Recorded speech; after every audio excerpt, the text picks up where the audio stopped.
नमस्कार दोस्तों, यदि आप भी भारत और पाकिस्तान के बीच खेले गए एशिया कप 2025 के सबसे हाई वोल्टेज फाइनल और सांसों को रोक देने वाले अब तक के सबसे रोमांचक T20 महामुकाबले का खेल देखकर खुश हुए हैं, तो हमारी इस वीडियो को एक लाइक जरूर कीजिएगा। दोस्तों, आज की हमारी इस वीडियो का लाइक टारगेट सिर्फ 100 लाइक्स का है, तो दोस्तों इस वीडियो को दिल से लाइक जरूर करें। जी हां दोस्तों, एशिया कप 2025 का फाइनल महामुकाबला भारत और पाकिस्तान के बीच दुबई के अंतरराष्ट्रीय क्रिकेट स्टेडियम में खेला गया, जहां पर मुकाबले की शुरुआत में जब टॉस के लिए सिक्का उछाला गया तो सिक्का भारतीय टीम के पक्ष में गिरा और भारतीय कप्तान सूर्य कुमार यादव ने टॉस जीतकर पहले गेंदबाजी करने का फैसला किया और पाकिस्तान की टीम को बल्लेबाजी के लिए निमंत्रित किया था, जिसके बाद पाकिस्तान की टीम की तरफ से पारी की शुरुआत करने फखर जमान और साहिबजादा फरहान की धाकड़ जोड़ी मैदान में उतरी। जहां इस महत्वपूर्ण मुकाबले में इन दोनों के कंधों पर अपनी टीम को एक बहुत ही विस्फोटक ओपनिंग शुरुआत दिलाने की बड़ी जिम्मेदारी थी, तो वहीं भारतीय टीम की तरफ से पहला ओवर शिवम दुबे को सौंपा गया, जिसकी 4 गेंदों तक तो एक भी रन साहिबजादा फरहान नहीं बना पाए, लेकिन 5वीं गेंद पर उन्होंने अपना बल्ला चलाया और ऊपर फेंकी गई गेंद पर बल्लेबाज ने मिड ऑन के ऊपर से शानदार शॉट खेल गेंद को बाउंड्री लाइन के पार भेजते हुए चौका जड़ा। इसी के साथ उन्होंने अपना और टीम का खाता खोला। इसके बाद गेंदबाजी करने आए शिवम दुबे बेहद किफायती साबित हुए और सिर्फ 4 रन दिए। फिर गेंद थमी जसप्रीत बुमराह के हाथों में और उनकी 5वीं गेंद पर फरहान ने निशाना साधा। ऑफ स्टंप के बाहर पड़ी धीमी ओवर पिच गेंद पर उन्होंने डीप पॉइंट की दिशा में हवा में शॉट लगाया और चौका बटोरा। इस ओवर से कुल 7 रन बने और स्कोर पहुंचा 11 रन पर। तीसरा ओवर एक बार फिर शिवम दुबे को मिला, जहां फखर जमान ने खुलकर बल्लेबाजी शुरू की। ओवर की आखिरी गेंद जो शॉर्ट लेंथ पर थी को उन्होंने शानदार अपरकट के साथ कीपर के ऊपर से थर्ड मैन की तरफ भेजा और चौका हासिल किया। इसके बाद चौथा ओवर बुमराह लेकर आए। फरहान ने इस ओवर की पहली ही गेंद जो शॉर्ट लेंथ पर थी को पुल शॉट लगाकर मिड विकेट बाउंड्री के बाहर भेजा। उनका बल्ला यहीं नहीं रुका। बुमराह की तीसरी गेंद जो ऑफ स्टंप से बाहर फुल लेंथ पर थी, पर उन्होंने क्रीज में टिककर लॉन्ग ऑफ की दिशा में हवाई शॉट खेला और गेंद को सीधे स्टैंड्स में भेज दिया। इस ओवर से 13 रन आए और स्कोर 32 पर पहुंचा। पावर प्ले का आखिरी यानी छठा ओवर अक्षर पटेल ने डाला। उनकी आखिरी गेंद पर फरहान ने कदमों का इस्तेमाल कर मिड ऑफ के ऊपर से गेंद को लॉफ्ट करते हुए चौका बटोरा। पावर प्ले के बाद पाकिस्तान का स्कोर बिना कोई विकेट खोए 45 रन हो चुका था। 7वां ओवर कुलदीप यादव लेकर आए। उनकी अंतिम गेंद पर फरहान ने बैकफुट पर जाकर शॉर्ट पिच डिलीवरी को पुल कर सीधा स्टैंड्स में भेज दिया और 6 रन बटोरे। इस ओवर से 11 रन आए और पाकिस्तान का स्कोर 56 तक पहुंच गया। धीरे धीरे बनती इस साझेदारी ने भारतीय खेमे में चिंता बढ़ा दी थी। फरहान के बल्ले से लगातार रन निकल रहे थे। 8वें ओवर में अक्षर पटेल की चौथी गेंद पर उन्होंने घुटना टेक कर स्लॉग स्वीप किया और चौका जड़ा। एक ओर फरहान आक्रामक बल्लेबाजी कर रहे थे तो दूसरी तरफ फखर जमान भी बड़े शॉट्स खेलते नजर आए। 9वां ओवर कुलदीप यादव लेकर आए और उनकी दूसरी गेंद जो पैरों की लाइन पर थी को फखर ने घुटना टेक कर मिड विकेट की दिशा में उड़ा दिया। गेंद सीधे स्टैंड्स में जा गिरी और छक्का बन गया।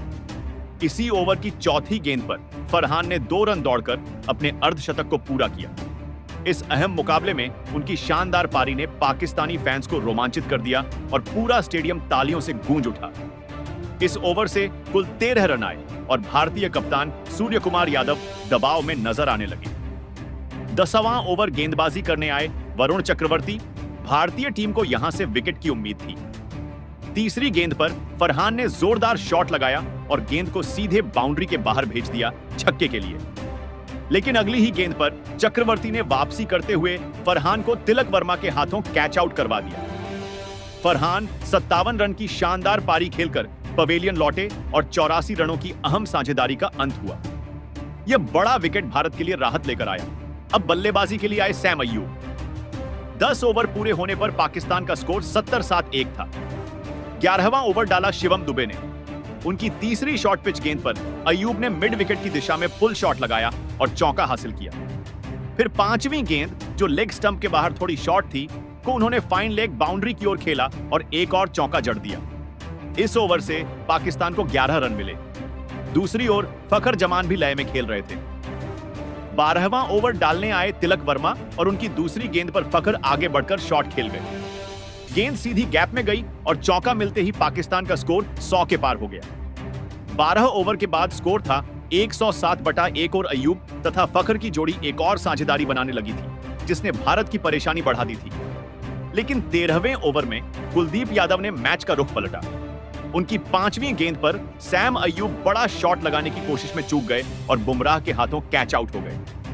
अय्यूब 14 रन बनाकर लौटे और 29 रनों की साझेदारी का अंत हुआ। पाकिस्तान का दूसरा विकेट 113 रन पर गिरा। अब फखर जमान का साथ देने मैदान पर उतरे मोहम्मद हारिस। हालांकि वह टिक नहीं पाए। 14वां ओवर डालने आए अक्षर पटेल ने उन्हें रिंकू सिंह के हाथों कैच करवा दिया। हारिस खाता भी नहीं खोल सके और आते ही पवेलियन लौट गए। पाकिस्तान का तीसरा विकेट गिर चुका था।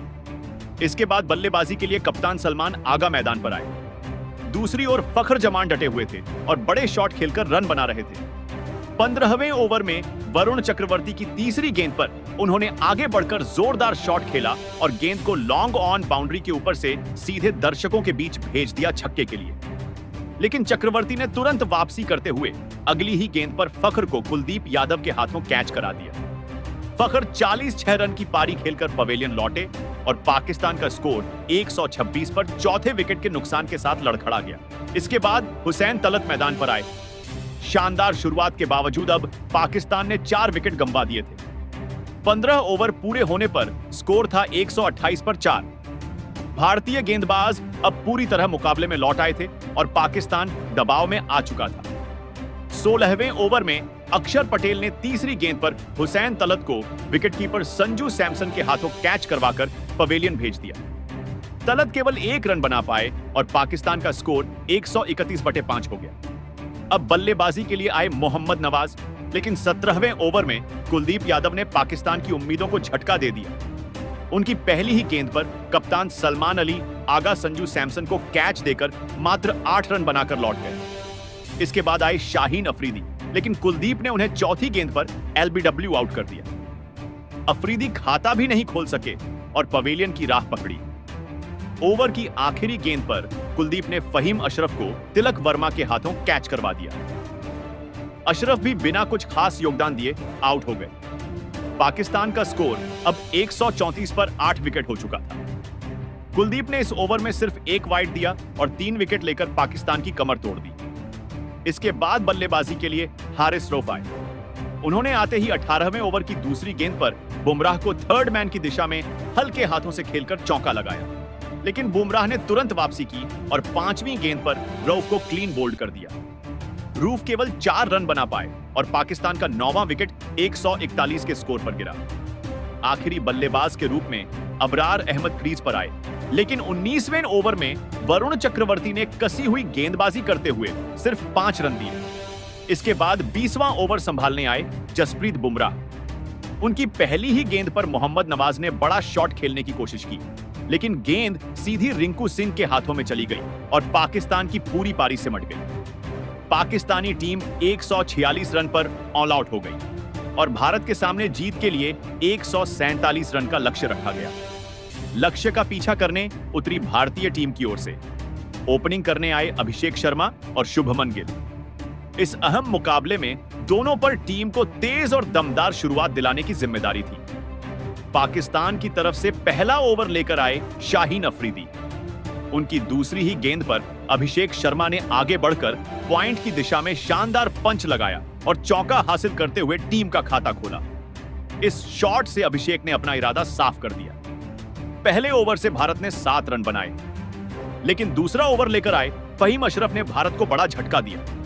अभिषेक शर्मा केवल 5 रन बनाकर हारिस रऊफ के हाथों कैच आउट हो गए। स्कोर था 7 रन पर 1 विकेट। इसके बाद बल्लेबाजी के लिए मैदान में आए कप्तान सूर्य कुमार यादव।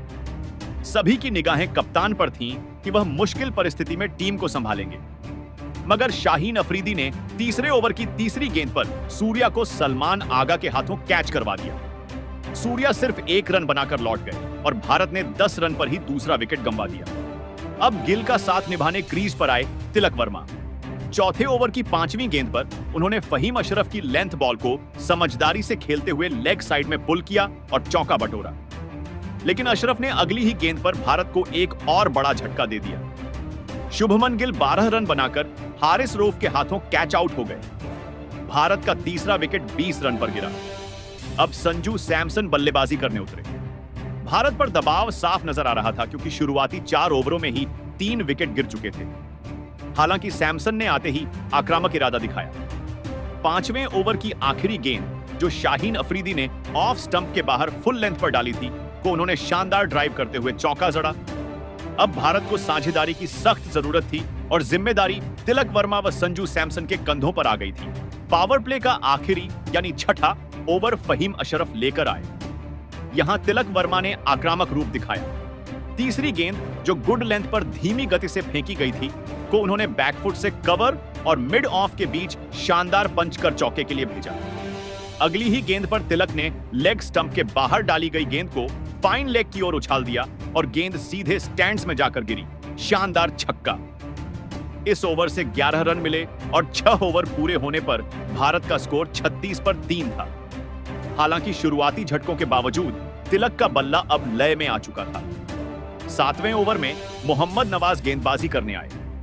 उनकी तीसरी गेंद पर तिलक ने घुटना टेक कर स्वीप शॉट खेला और गेंद को तेजी से गैप में भेज चौका हासिल किया। 7 ओवर के बाद भारत 42 रन तक पहुंच गया। हालांकि रन गति धीमी थी और बड़े विकेट गंवाने के कारण दबाव कायम था, लेकिन तिलक वर्मा और संजू सैमसन की जोड़ी धीरे धीरे टीम को संभाल रही थी।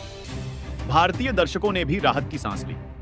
8वें ओवर में हारिस रऊफ को सामने करते हुए संजू सैमसन ने शानदार शॉट खेला। तीसरी गेंद पर उन्होंने छोटी डिलीवरी को मिड विकेट की ओर पुल किया और चौका जड़ा। इस जोड़ी ने शानदार साझेदारी करते हुए स्कोर को 8 ओवर में 49 रन तक पहुंचा दिया और जल्द ही टीम ने 50 रन का आंकड़ा पार कर लिया।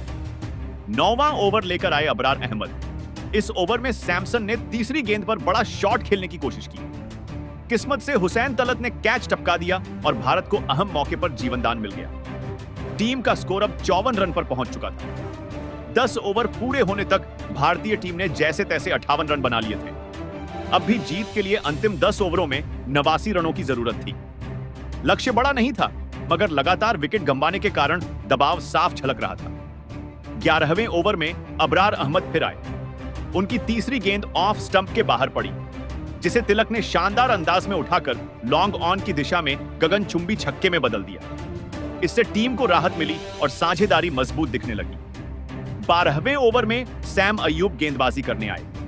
उनकी 5वीं गेंद पर सैमसन ने आत्मविश्वास के साथ लंबा शॉट खेला और छक्का जड़ा।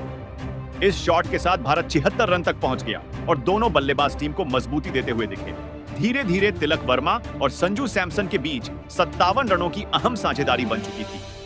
मगर 13वां ओवर लेकर आए अबरार अहमद की गेंद पर संजू बड़ा शॉट खेलने के चक्कर में साहिबजादा फरहान को कैच थमा बैठे और 24 रन बनाकर पवेलियन लौट गए। इस तरह भारत का चौथा विकेट 77 के स्कोर पर गिरा और टीम मुश्किल स्थिति में आ गई।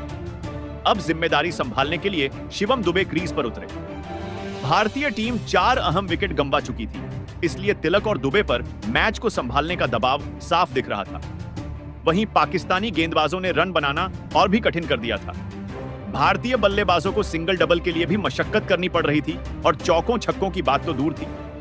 15वें ओवर में जैसे ही हारिस रऊफ गेंदबाजी करने आए, शिवम दुबे ने पहली ही गेंद पर कवर और मिड ऑफ के बीच से बेहतरीन चौका जड़कर दर्शकों में उत्साह भर दिया।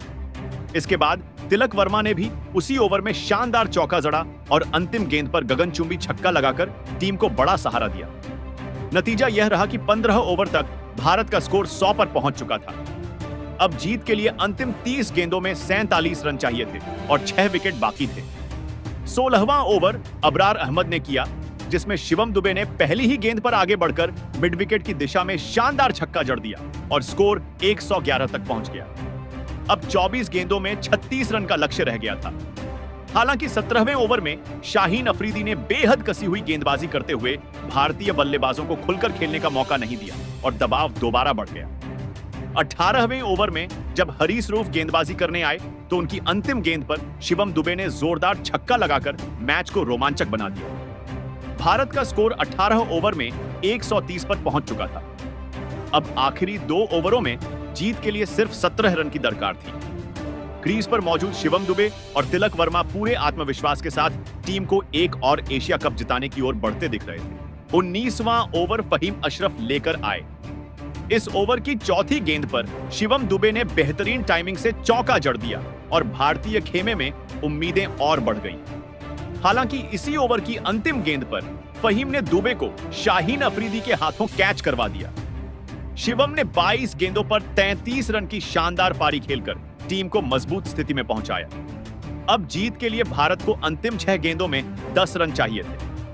आखिरी ओवर की जिम्मेदारी हरीश रऊफ को सौंपी गई। क्रीज पर नए बल्लेबाज के रूप में फिनिशर रिंकू सिंह आए। पहली गेंद पर तिलक वर्मा ने 2 रन बटोरे और समीकरण 5 गेंदों पर 8 रन का हो गया। दूसरी ही गेंद पर तिलक ने गगनचुंबी छक्का जड़कर मैच का रुख पलट दिया। डगआउट में बैठे गौतम गंभीर भी खुशी से उछल पड़े। तीसरी गेंद पर 1 रन मिला और अब भारत को जीत के लिए 3 गेंदों पर केवल 1 रन चाहिए था।